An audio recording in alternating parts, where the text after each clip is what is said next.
আসসালামু আলাইকুম। আশা করি তোমরা সকলেই ভালো আছো। আমি আল্লাহর রহমতে ভালো আছি। আজকে নিয়ে এসেছি খুবই একটি গুরুত্বপূর্ণ সাজেশন। তোমরা যারা অনার্স সেকেন্ড ইয়ারের পরীক্ষার্থী রয়েছো, আজকে সাজেশনটি মূলত তাদের জন্য। এবং আজকে যে ডিপার্টমেন্ট নিয়ে আলোচনা করব তা হচ্ছে অ্যাকাউন্টিং ডিপার্টমেন্ট। তোমরা যারা হিসাব বিজ্ঞান বিভাগের রয়েছো, অনার্স করতেছো, আজকে মূলত তাদের জন্য, তাদেরকে নিয়ে আলোচনা করব, তাদের সাজেশন নিয়ে আলোচনা করব যে কত সহজে, কত অল্প পড়াশোনা করে তোমরা এই ন্যাশনাল ইউনিভার্সিটিতে অনার্স সেকেন্ড ইয়ারে খুব ভালো একটা রেজাল্ট করতে পারো এবং তোমাদের কিভাবে তোমরা রেজাল্ট করতে পারবে সেই বিষয় নিয়ে আলোচনা করব। তোমরা তিন ক্যাটাগরি স্টুডেন্ট রয়েছো, যারা পড়াশোনা মোটেও করো নাই, কিছু স্টুডেন্ট আছে যারা মোটামুটি পড়াশোনা করছে, কিছু স্টুডেন্ট আছে একটু ভালো পড়াশোনা করছে। তাদের সকলের দিক চিন্তা করে আমি সাজেশনটি সাজিয়েছি, যাতে যে টপার হতে চাও সে যাতে টপার রেজাল্টটা করতে পারো, যে মোটামুটি পড়াশোনা করছে ফার্স্ট ক্লাসটা পেতে চাও তাদের ব্যবস্থা রেখেছি। যারা পড়াশোনা করো নাই, এই অল্প সময়ের মধ্যে অল্প পড়াশোনা করে মিনিমাম পাস করতে চাও, তাদের প্রত্যেকের কথা চিন্তা করেই সাজেশনটি সাজিয়েছি। আসলে আমরা সাজেশন নিয়ে আলোচনা করি, তারপর আমি তোমাদেরকে বুঝিয়ে দেবো যে কিভাবে তোমরা প্রিপারেশন নেবা, কোন জায়গাটা প্রিপারেশন নিতে হবে, কিভাবে প্রিপারেশন নিলে তোমরা ভালো ভালো রেজাল্ট করতে পারবে। সেজন্য প্রত্যেকটা কথা মনোযোগ দিয়ে শুনবা। আমার সাজেশন যারা আগে থেকেই দেখো তারা জানোই সাজেশনটা কতটা গুরুত্বপূর্ণ, ইফেক্টিভ এবং কতটা পরিমাণে কমন পড়ে। আর যারা আগে পরে দেখো নাই তাদেরকে স্বাগত জানাচ্ছি চ্যানেল এবং পেজে। তোমাদের স্বাগত, তোমরা বিশ্বাসের সাথে দেখতে পারো, সেভাবে পড়াশোনা করতে পারো। যদি ভালো রেজাল্ট না করো, কমন যদি না পাও, তাহলে তার দায়ভার আমি এবং আমার চ্যানেল অবশ্যই নেব। আসলে আমরা সাজেশন আলোচনা করি। BBA honours second year suggestion, এই সাজেশনটি এবং যে ডিপার্টমেন্টের সাজেশনটি তা হচ্ছে অ্যাকাউন্টিং ডিপার্টমেন্ট। তোমরা যারা অ্যাকাউন্টিং ডিপার্টমেন্টে রয়েছে, অনার্স করতেছো, তাদের জন্য সাবজেক্ট হচ্ছে ম্যাক্রো ইকোনমিক্স, অর্থাৎ সামষ্টিক অর্থনীতি। এই সামষ্টিক অর্থনীতি বিষয় নিয়ে আজকে আলোচনা করব। এই সাবজেক্টটা কিন্তু খুবই হার্ড, খুবই কঠিন। এই সাবজেক্টে ম্যাক্সিমাম স্টুডেন্ট কিন্তু খারাপ রেজাল্ট করে। তোমরা যদি খারাপ রেজাল্ট না করো সেদিকে চিন্তা ভাবনা করছি। সাবজেক্ট কোড হয়েছে অবশ্যই মিলিয়ে নেবা 22, 25, 11। সময় থাকবে 4 ঘন্টা এবং তোমাদের মার্কস থাকবে, নম্বর থাকবে 80। 80 মার্কের একটা কোশ্চেন হবে, সেই কোশ্চেনটি 4 ঘন্টা সময় দেওয়া থাকবে। যে হলে কমন পাবা না, লিখতে পারবা না, তার মতো কিন্তু অসময় এই হলে আর কেউ থাকবে না। সেজন্য সাজেশনটা শুধু নিজে পড়বা না, তোমার পাশের বন্ধুকে পাঠিয়ে দেবা, যাতে সেও একইভাবে প্রিপারেশন নিয়ে যাইতে পারে। তোমার উপকারে আসে, তার উপকারে আসে। আমি কথা আশা করি তোমাদেরকে বুঝাইতে পারছি।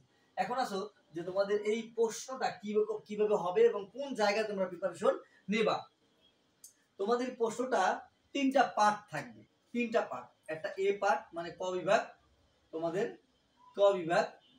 এই ক বিভাগে তোমার 12টি কোশ্চেন থাকবে, 12টি কোশ্চেন থাকবে, লিখতে হবে তোমার হলো 10টি, যার নম্বর থাকবে হলো তোমার 10। পার্ট বি তোমার খ বিভাগ, এখানে তোমার 8টি কোশ্চেন থাকবে, লিখতে হবে তোমার 5টি, যার নম্বর থাকবে হলো তোমার 20।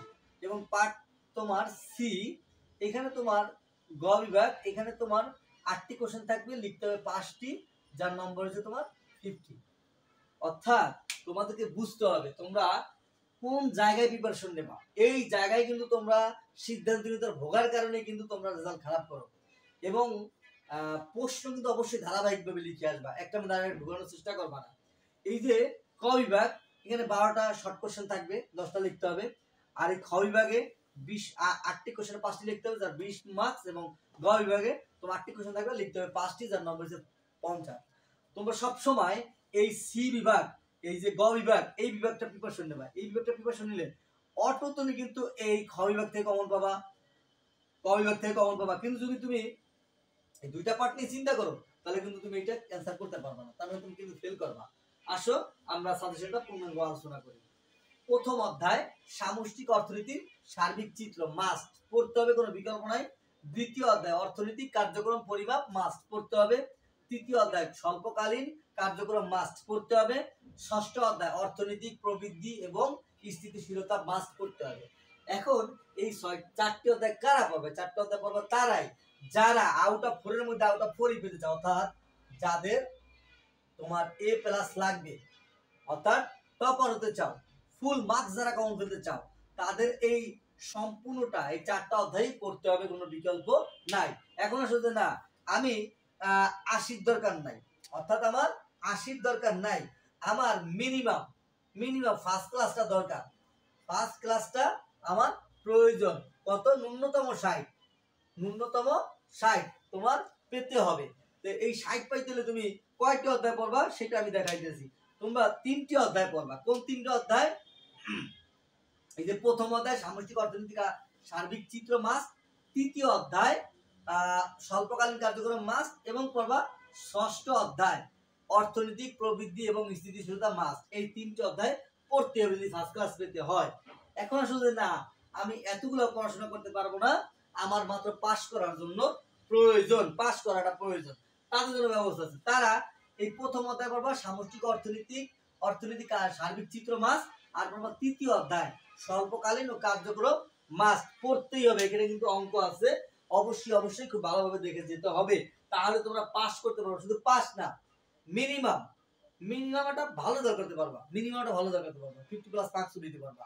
সুতরাং আমি বলবো যে এই সাজেশনে আমি যেভাবে আলোচনা করলাম তোমরা সেইভাবে প্রিপারেশন নিয়ে যাবা হলে, তাহলে ভালো দর করবা মাস।